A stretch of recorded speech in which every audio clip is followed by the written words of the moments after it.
Saya ini disuruh nabung oke. Tapi saya ini cuma mampunya 1 juta 1 bulan.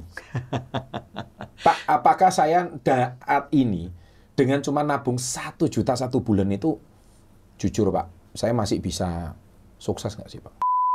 Kita harus memisahkan antara keuangan pribadi dengan keuangan bisnis. Dipisah antara keuangan bisnis dengan keuangan pribadi itu mutlak. Masalah orang Indonesia nih Pak, ini duitnya anak minta permen, iya. Ya. Terus ini duit besok untuk belanja beras lagi, iya. Ya. Ini besok beli kecap lagi, iya. Ya. Terus istri untuk bayar uang sekolah anak, iya. Ya. Terus nanti daripada uangnya cepet habis, dia selamatin duluan untuk ngitupin selingkuhannya gitu loh.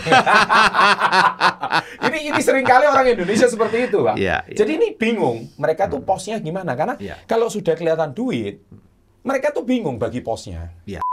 Sekitar 25 sampai 35. Oh, itu harus agresif Pak ya. Oh, iya. Jadi kalau duitnya hilang biarin ya Pak ya. Bukan hilang, itu pun ada manajemennya Pak. Kalau misalkan main kripto itu Pak, jangan di all in lah. Gitu. All in gitu ya. Jangan all in. Karena Jadi anak sekarang all in terus ya. Mumpung ini all time high. Iya, betul. Kita memang harus agresif, tapi ada pemisahannya. Jadi ada istilah yang namanya don't put your egg in one basket. Betul. Jangan letakkan telur Anda dalam satu keranjang. Ya. Karena kalau Anda meletakkan dalam satu keranjang, saat investasi Anda salah prediksi, bukan hanya masalah finansial, tapi masalah kehidupan, Pak. Sahabat SU30, salam hebat luar biasa. Selamat datang kembali ke Level Up Podcast. Kali ini Level Up Podcast kembali kedatangan kawan lama.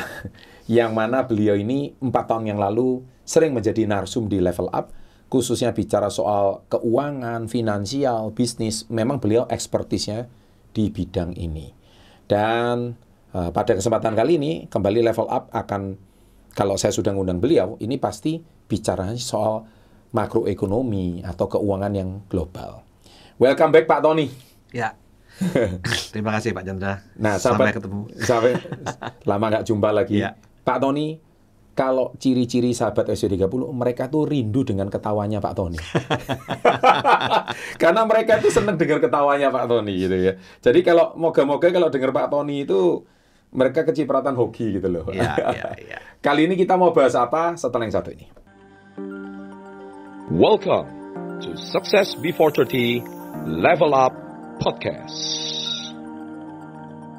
Wow, welcome back Pak Tony ke Level Up. Dan Pak, kali ini kemarin di video sebelumnya kita sudah membuat satu video Pak ya.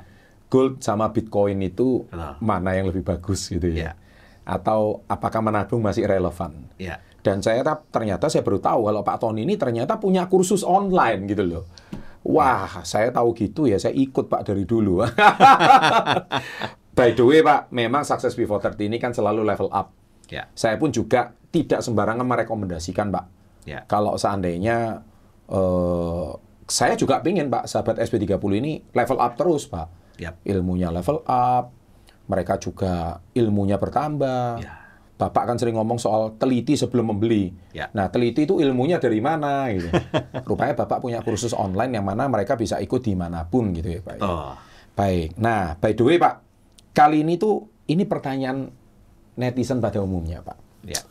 Saya ini disuruh nabung oke. Tapi saya ini cuma mampunya 1 juta 1 bulan. Pak, apakah saya saat ini dengan cuma nabung 1 juta 1 bulan itu, jujur Pak, saya masih bisa sukses nggak sih Pak? Masih lumayan Pak, 1 juta sebulan. Kok bisa gitu Pak? Iya, saya dulu waktu awal-awal saya mulai menabung. Waktu itu kan saya baru lulus kuliah. Dan waktu itu gaji UMR kan nggak sebesar sekarang kan Pak. Betul. Saya waktu itu hanya bisa menabung 100.000 sebulan Pak. Oh, tahun berapa itu Pak Tony? Tahun 96. 96? Ya. Oh ya, kalau sekarang hampir 28 tahun kemudian 10 kali lipat wajar ya Pak ya? Wajar lah. Ya, kurang lebih kan UMR juga mengikuti kan Pak, sesuai zaman itu UMR masih 400 ribuan. Iya, sekarang UMR 4 jutaan. Nah, ya kalau identik kan 400.000, saya nabung 100.000, sekarang 4 juta, nabung 1 juta. Ya wajar ya. Wajar lah. Nah, ini saya baca satu artikel Pak. Kalau kita itu bisa menjadi golongan 1% orang terkaya di Indonesia, saya pikir tuh berapa M gitu ya Pak ya. Ternyata ini cuma punya 100 juta mengendap di rekening bank. Ya, menurut LPS seperti itu Pak. Menurut LPS ya. Wah, saya pikir 100 juta itu kan angka yang tidak sulit dicapai. Iya. Tapi ternyata 1% itu 100 juta. Nah, orang sekarang ini kalau ada 100 juta mengendap rekening di bank, itu masuk golongan 1%.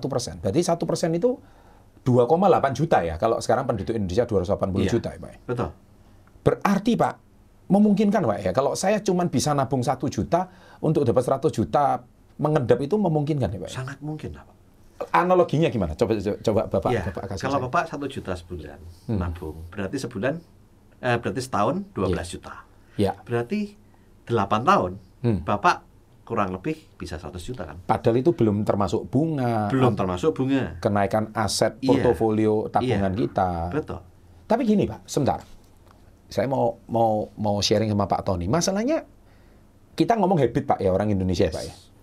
Saya itu gatel, Pak. Kalau lihat di tabungan itu ada duit nganggur, Pak. Artinya gini, ya ini kan kita ngomong, Pak ya. Ya.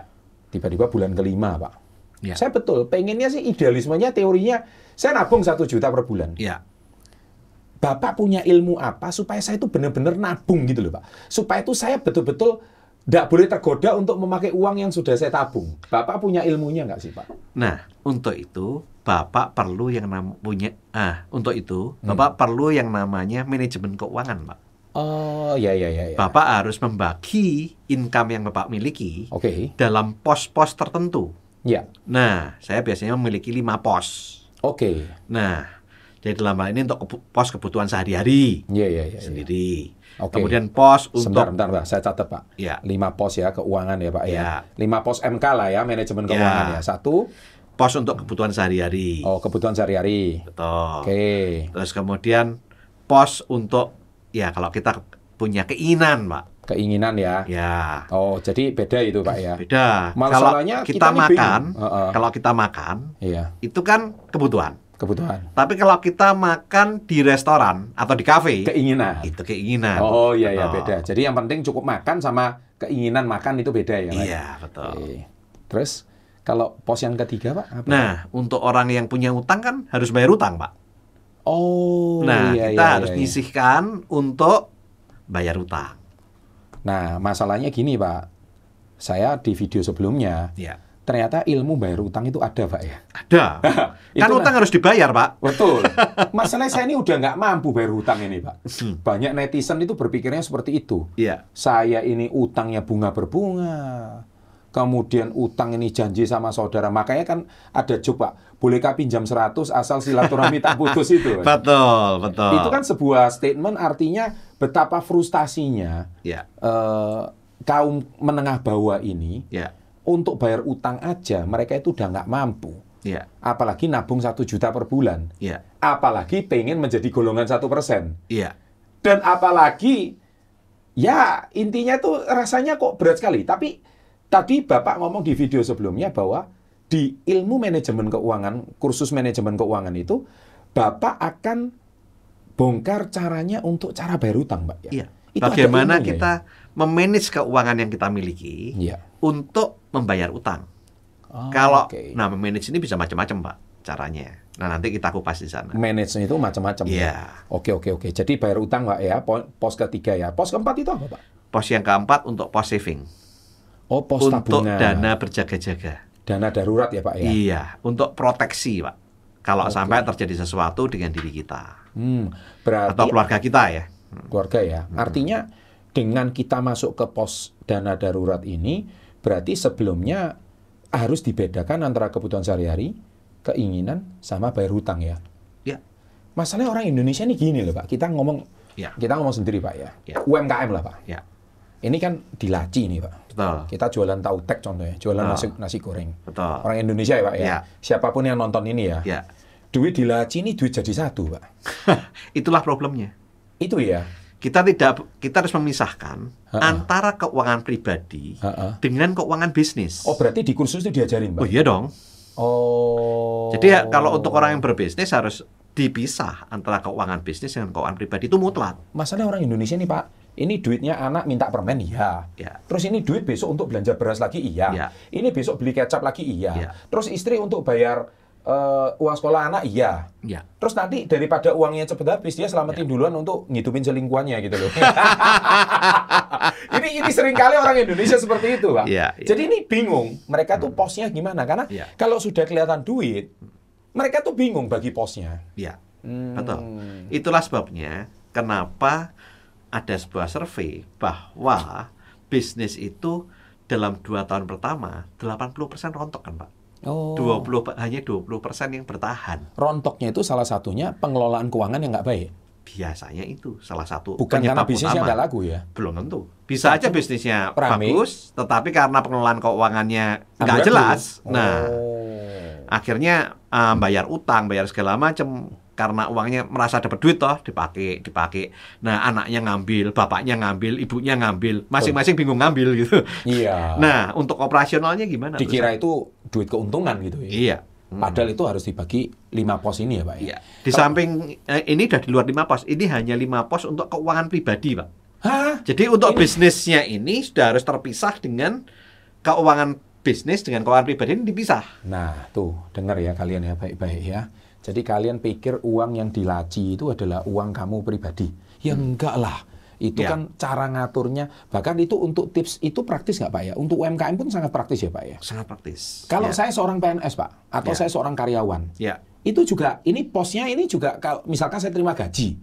Gaji itu kan net Pak, tanggal 30 sampai 31. Betul. Kan sering bercandanya itu gitu loh Pak. Orang itu kalau dapat gaji itu kan dapatnya bulanan tapi habisnya harian, Pak. Kayak orang menstruasi itu loh, Pak. Nah, ini dengan Bapak di kursus manajemen keuangan ini, Bapak akan ajarkan kepada mereka supaya jangan sampai bulanan habisnya harian gitu ya, Pak ya? Betul, betul. Bahkan orang yang mendapatkan income harian, kalau pengusaha kan dapatnya income harian. Income harian. Itu harusnya disettle setiap bulan. Agar bisa dipisahkan. Nah, gitu. Dan cara nyetelnya ada di kursus itu. Iya, nah kan kita itu dapat, saya mengatakan income Pak ya. Betul. Itu kan 2 cara. Yang pertama adalah dari hasil usaha. Betul. Yang kedua adalah dari gaji. Oke. Nah, dalam hal ini hasil usaha dan gaji itu diatur dengan 5 pos keuangan ini. Oh, I see. Nah, kalau yang UMKM otomatis sebelum masuk ini kan sudah masuk ke keuangan pribadi. Nah, keuangan bisnis terpisah. Keuangan toko atau terpisah, kedai, warung, itu punya terpisah. Makanya kalau perusahaan-perusahaan sekarang campur jadi satu, Pak. Nah, kalau perusahaan-perusahaan yang besar itu sudah pasti memisahkan, Pak. Mereka punya yang namanya capex segala macam. Mereka kalau negara ada yang namanya RAPBN. Nah, itu kan dipisah antara RAPBN dengan pemasukan toh pajak. Nah, itu kan divisinya pun dipisah. Nah, loh, Pak, tapi ini bisa diterapkan sampai ke level UMKM sekalipun bisa, Pak ya? Bisa. Oke. Kan UMKM banyak yang jadi besar. Gini, Pak. Ini diskusi yang menarik. Saya pernah melihat banyak aplikasi-aplikasi belakangan ini, Pak, menawarkan pengelolaan keuangan untuk UMKM. Menurut saya loh, Pak ya. Percuma kamu download aplikasi itu, tapi pada prinsipnya ketika aplikasi itu oke, tapi uangnya di laci ini masih nggak segera diatur. Ini kan masalah apa ini? Masalah mindset atau masalah apa ini, Pak? Masalah disiplin, Pak. Masalah disiplin kan, berarti mindset juga ini. Nah, itu di kursus itu diajarkan nggak, Pak? Bagaimana supaya kita bisa disiplin? Ada tipsnya gitu loh, Pak, maksudnya, Pak. Ya, disiplin itu dari bagaimana pengertian kita tentang bagaimana mengelola keuangan, Pak. Dan itu kita nggak bisa sendirian. Kalau memang yang ngambil duit itu misalkan pasangan, kemudian anak juga ngambil, ya kita harus memberikan edukasi ke mereka. Nggak bisa seperti itu. Karena kalau kondisi seperti itu, kita akan kolaps. Berarti di KMK ini atau manajemen keuangan juga diajarin cara nabung juga ya, Pak ya? Ya, memang kan di situ bagaimana cara menabung, Pak. Dan apa yang harus ditabung. Dan kita harus mengerti portofolio tersebut dan mempelajari tentang portofolio tersebut. Nah, misalkan bagi yang ingin tahu emas, ya harus tahu kenapa kok beli emas. Bagi yang ingin beli kripto, harus tahu kenapa harus beli kripto. Bagi yang mau beli saham, ya harus tahu kenapa harus beli saham A, saham B, saham C. Masalahnya sekarang ikut-ikutan, Mbak. Temannya saham, dia ikut saham. Problemnya di situ. Nanti kalau boncos, ternyata profil risikonya nggak sesuai sama temennya. Nggak enakan sama temennya. Betul. Apalagi pinjam duitnya temen lagi. Nah, itu lebih parah lagi, Pak. Lebih parah lagi, kan. Pinjol, Pak. pinjol lagi. Terus ujung-ujungnya nggak enakan. Karena cara paling tepat memutus silaturahmi ini kan tidak balikin duit teman gitu loh. Itu cara tepat untuk putus silaturahmi gitu loh. Nanti meskipun setiap tahun bermaaf-maafan di Idul Fitri, tetap bikin salah lagi gitu kan ya Pak. Paham. Nah Pak, kalau boleh tahu pos yang kelima apa Pak? Pos yang kelima setelah dana darurat, kebutuhan sehari-hari, keinginan bayar utang, dana darurat apa ya Pak? Pos investasi Pak. Pos investasi. Berarti nanti di manajemen keuangan itu sebelum kita ini ekspertisnya masing-masing. Kelebihannya kursus ini apa sih Pak? Kalau Bapak boleh sharing sedikit tentang kursus ini dibanding dengan sorry to say ya, kursus yang sejenis atau kursus lainnya. Kenapa saya harus ikut kursus ini gitu? Ya karena saya akan sharing tentang bagaimana memanajemen keuangan. Nah, dalam hal ini ada yang namanya wealth management Pak. Wealth management. Nah, dalam wealth management itu saya pecah menjadi 4 wealth yang lain. Betul. Yang pertama adalah wealth creation. Bagaimana caranya kita mendapatkan kemakmuran atau uang tersebut. Dalam hal ini bisa sebagai seorang pengusaha, bisa sebagai seorang karyawan, bisa juga mempunyai bisnis side hustle ya, bisnis sampingan, atau mungkin kalau kita sudah bisa menabung, bisa dari hasil tabungan investasi seperti itu kan. Nah itu kan penghasilan, wealth creation. Nah kita harus meng-create dulu income-nya. Nah setelah income-nya yang kita create ini ada, kita alokasikan. Kita alokasikan dalam 5 pos tadi. 5 pos itu tadi. Nah terus kemudian yang ketiga, kita ada wealth protection. Proteksi ya Pak. Nah, bagaimana untuk memproteksi aset-aset kita? Jangan sampai apa yang sudah didapat hilang lagi. Dan yang terakhir adalah wealth distribution. Nah, bagaimana caranya kita mewariskan aset yang kita miliki kepada anak kita. Wah, berarti kursus ini menarik ya Pak. Dan itu disesuaikan dengan profil masing-masing. Karena saya tentu let's say Pak, income sama-sama 10 juta per bulan nih. Tapi ternyata karakternya kita berbeda. Yang satu suka agresif, hilang juga nggak apa-apa, mumpung masih muda, masih bujang. Tentu berbeda dengan seseorang yang sudah punya istri dan 2 orang anak, dan single income aja. Istri nggak bekerja, anak masih kecil. Tentu profil risikonya berbeda. Profil risikonya berbeda. Yang itu adalah investasi berdasarkan usia. Beda lagi. Beda lagi. Jadi bagaimana kita menyesuaikan investasi kita berdasarkan profil risiko. Tapi ada juga pemisahan investasi berdasarkan usia. Karena memang untuk orang-orang yang masih muda, saya justru menyarankan yang agresif. Harusnya agresif. Muda itu kurang lebih berapa sih Pak? Ya sekitar 25 sampai 35. Itu harus agresif Pak ya? Jadi kalau duitnya hilang biarin ya Pak ya? Bukan hilang, itu pun ada manajemennya Pak. Kalau misalkan main kripto itu Pak, jangan di all in lah. All in gitu ya? Jangan all in. Karena anak sekarang all in terus ya Pak. Mumpung ini all time high. Betul.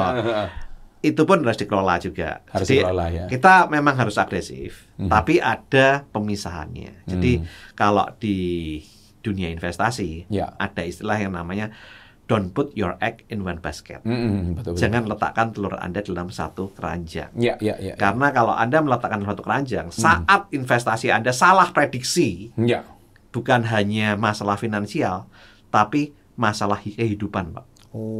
Itulah sebab Pak, banyak orang yang kalau cuan itu diem-diem, tapi kalau boncos ngomel-ngomel di kolom komen ya Pak ya. Dan akhirnya mereka itu menjelekkan ini saham, judi, bla bla. Dan mereka akhirnya karena tidak tahu ilmu ini ya Pak. Iya, betul. Oke. So paham Pak. Jadi dengan kata lain, wealth management, yang pertama wealth creation, kedua aset alokasi, yang ketiga proteksi, keempat distribution. Ada yang kelima Pak mungkin Pak? Udah ya. Berarti ini di kursus ini akan diajarkan ini semua ya Pak? Iya, betul. Nah ini jujur Pak, wah dulu Pak Tony ini ilmunya banyak banget ini ya. Kalau boleh tahu Pak Tony ini kuliah di mana sih kok bisa sampai dapat ilmu seperti ini? Atau Pak Tony punya pengalaman atau pernah ikut kursus serupa atau Bapak udah terapkan atau gimana? Kalau saya boleh tahu, supaya netizen ini tahu gitu loh, kenapa saya harus ikut kursus ini gitu loh. Iya. Jadi awalnya sebetulnya basic saya latar belakang pendidikan saya itu justru di teknik kimia Pak. Jadi nggak ada hubungannya dengan ini. Iya. Cuman saya kan suka baca buku. Baik. Nah, dari buku-buku itu saya mendapatkan banyak insight ya. Siap. Nah, terus kemudian saya terapkan. Nah, setelah saya terapkan, kok gini nggak tepat ya buku ini ya. Nah, dari sekian banyak buku itu saya combine sampai yang kira-kira menurut saya itu tepat. Nah, ini akhirnya saya membuat semacam training buat teman-teman, rekan kerja segala macam. Untuk saya jadikan istilahnya, ini aku punya ini loh, kamu coba mau nggak mencoba menata kehidupanmu dengan ini. Nah, ternyata kok mereka senang. Nah, terus kemudian kursus saya ini terus bertumbuh. Saya sempat nulis buku. Judulnya The Secret of Wealth Management. Dan itu sekitar tahun 2007-2008 ya. Oh, udah 15 tahun yang lalu ya, Pak ya. Sempat jadi bestseller di Gramedia sekitar 3-4 tahun. Oh, keren. Ya. Nah, saya kemudian ada buku lagi yang The Secret of Wealth Creation. Nah, itu juga ternyata responnya dari masyarakat cukup bagus. Berarti ini juga termasuk rangkuman dari buku yang Bapak tulis ya? Iya, kemudian saya kan setelah kursus saya berlanjut, kemudian banyak juga beberapa perusahaan yang mengundang saya untuk berbicara itu di perusahaannya. Itu pasti bayar mahal itu, Pak. Ya, itu kalau perusahaan sudah sewa Bapak itu per orang bisa bayar jutaan itu ya, Pak. Iya, memang hitungannya per kepala. Per kepala ya, itu bisa sampai jutaan. Pak, kursus ini mahal nggak sih, Pak? Moga-moga nanti kalau soal harga nanti tanyakan ke hotline aja ya, Pak. Baik. Enggak lah, kalau yang online ini saya buat tidak semahal kalau corporate. Oh gitu. Ya, kalau corporate kan beda ya, Pak ya. Berarti ilmu daging ini Bapak bagikan dengan harga yang spesial ya, Pak? Iya, betul. Ini kan lebih ke arah seperti CSR lah, Pak ya. CSR ya. Jadi membantu sahabat SP30. Iya, membantu sahabat SP30. Makasih Pak Tony. Ini semoga sahabat SP30 bisa level up untuk bisa ikut kursus ini. Berarti kursus ini berapa sesi, Pak? Sekali lagi? 8 sesi. 8 sesi, itu total sekitar 10-16 jam ya, Pak ya. Terus nanti ada sesi tanya jawab nggak ya sama Pak Tony? Ada ya, Pak ya. Kalau boleh tahu mungkin kursus ini kayak intinya itu membuat mereka tuh betul-betul paham gitu, Pak ya. Sampai mereka itu artinya sampai punya sesi untuk coaching pribadi sama Pak Tony gitu ya. Nanti kan bisa lewat, kan ada hotline ya. Nanti bisa tanya lewat sana. Nanti ya, intinya jadi guys, kalian bersyukur banget ya. Jadi ini dari sini akhirnya level up Success Before 30 mendapatkan sebuah platform yang tepat untuk saya itu mau meningkatkan, Pak, ilmunya para sahabat SP30. Mereka sering nanya ke saya soalnya, Pak Chandra seminarnya apa? Tolong dong dibuka kursusnya, workshopnya. Saya ini nggak pernah jualan workshop, Pak. Saya nggak pernah jualan kursus. Jadi saya cuma bikin konten di YouTube aja. Yang saya punya cuma komunitas, Pak. Komunitas Yes. Tapi saya nggak pernah jual kursus. Karena apa? Kursus ini menyita waktu saya. Ya, apa yang disampaikan Pak Tony sih, saya kurang lebihnya paham, Pak. Saya kurang lebihnya paham. Cuman kalau untuk merumuskan menjadi sebuah kursus, waktu saya yang terbatas. Hari ini ketemu Pak Tony. Pak Tony rupanya punya kursus ini. Kebetulan saya di dunia pelatihan itu sejak tahun 2007. Saya sudah melakukan training dan itu banyak corporate yang suka dengan ini ya, terutama di industri perbankan. Karena kalau di industri perbankan, kalau sampai karyawannya itu keuangannya terganggu. Apalagi kalau dia punya posisi, itu bisa membuat yang namanya fraud, Pak. Nah, kalau terjadi fraud, maka kan bisa ngambil duit perusahaan, Pak. Jelas. Nah, kalau dalam hal ini kan kerugian yang ditimbulkan akan sangat besar. Dan bisa membuat nasabah tidak percaya, untrust. Nah, ini kan sangat berbahaya. Nah, makanya mereka di salah satu bank besar di Indonesia itu sudah kontrak dengan PT saya sejak tahun 2007 sampai sekarang. Sudah 17 tahun. Berarti Bapak in-house trainer gitu ya ceritanya? Iya, in-house trainer. Tapi sekarang sudah tim saya ya. Karena yang kalau untuk yang manajemen keuangan sudah tim saya. Tapi kalau misalkan yang makroekonomi, terus kemudian yang untuk level manajemen, itu baru saya muncul. Berarti artinya Bapak siap bagikan ilmu Bapak ini ke dalam kursus manajemen keuangan ini. Ya, yang ini secara online. Kenapa? Karena dalam hal ini kan tidak, kalau offline itu kan misalkan kita ngadakan di Jakarta. Nah, yang di daerah-daerah ini kan perlu biaya yang besar, Pak, untuk ke Jakarta. Satu biaya, kedua waktu, Pak. Waktu. Dan ketiga mungkin juga kalau waktu ini kan susah, Pak. Dia bisa, Bapak nggak bisa. Bapak bisa, dia nggak bisa. Terus yang penting ini masalah biaya, Pak, ya. Dan ini bisa efisiensi besar sekali ya, Pak. Nah, makanya saya juga dalam hal ini kan juga menyingkat waktu saya, makanya harganya pun juga spesial lah. Ini spesial pakai telur ini. Pak, makasih Pak Tony. Tapi nanti kalau ada yang kelas yang lebih expert, kepingin ada meeting offline. Ya nanti mungkin tahun sekali atau setahun sekali, boleh lah temu kangen gitu kan ya. Level berikutnya ya Pak. Level berikutnya. Baik. Artinya sekarang dengan level up success before 30, kedatangan Pak Tony dan ada kursus seperti ini, saya sangat rekomendasikan. Karena sebelum video ini kita buat, ya sahabat SP30, saya udah diskusi banyak sama Pak Tony sebelum saya membuat video ini. Ini yang memang saya butuhkan, Pak, di Success Before 30. Karena saya punya ilmunya, tapi saya nggak bisa transfer ke mereka. Karena saya sendiri belum membuat buku tentang keuangan. Ya, mending Pak Tony aja lah. Pak Tony, by the way, artinya 1 juta menuju 100 juta itu sangat masuk akal ya, Pak? Ya? Sangat masuk akal. Saya, jangankan 1 juta ke 100 juta, Pak. Saya memulai dari 100.000, Pak. Nah, saat ini aset saya, ya, sudah bukan hanya 100 juta, Pak. Di atas itu ya. Nolnya di belakang banyak banget gitu. Artinya, Pak Tony pun hari ini dengan 100.000 pun sudah bisa lebih dari 100 juta. Bagaimana dengan kalian gitu? Lah iya, kalau Bapak tanyanya 1 juta dari 100 juta, saya itu memulai dari 100.000, saat ini jauh lebih besar dari 100 juta gitu. Jadi, sahabat SP30, saya cuma ingin berpesan, Pak Tony akan bongkar ilmunya semuanya di sini. Karena ini kalau bicara soal di podcast, mungkin Anda juga nggak paham. Karena ini satu, dan setiap orang juga beda-beda. Memang harus kursus sih, Pak. Masa orang les bahasa Inggris, cuman di YouTube, pasif gitu aja bisa. Kalau ada kursus, ada gurunya. Itu berarti bisa interaksi. Karena level pemahaman setiap orang kan beda-beda ya, Pak. Betul sekali. Baik. Dalam hidup ini kan kita harus bertahan hidup, Pak. Bertahan hidup. Makanya saya juga membuat yang namanya PT itu pelatihan bertahan hidup gitu, Pak. Keren banget. Apalagi PT pelatihan bertahan hidup ini ya. Nanti kita diskusikan lagi. Baik, sahabat SP30, saya hari ini thank you Pak Tony. Artinya dengan adanya video ini kita bisa mendoakan para sahabat SP30 yang menonton video ini. Artinya mereka itu bisa masuk golongan 1% di Indonesia. Khususnya tabungannya mereka minimal 100 juta. Mengendap di rekening, tidak boleh diapa-apain. Betul. Aduh. Pak, kalau boleh tahu Pak, sekali lagi kalau mau daftar Pak, kursus ini di mana Pak kalau mau daftar Pak, kalau saya boleh tahu Pak? Ya, Anda bisa hubungi hotline daripada kursus manajemen keuangan di 081 29 555 7577. Diulangi sekali lagi Pak. 08129 555 7577. Baik. Berarti ini sebentar by WA dulu aja ya, Pak ya. Kayaknya Indonesia memang by WA aja ya semuanya paling. Berarti nanti di WA itu nanti akan ada customer service yang akan membantu dia untuk arahkan ke link kursus tersebut.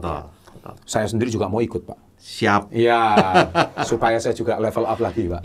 Menambah ilmu lagi.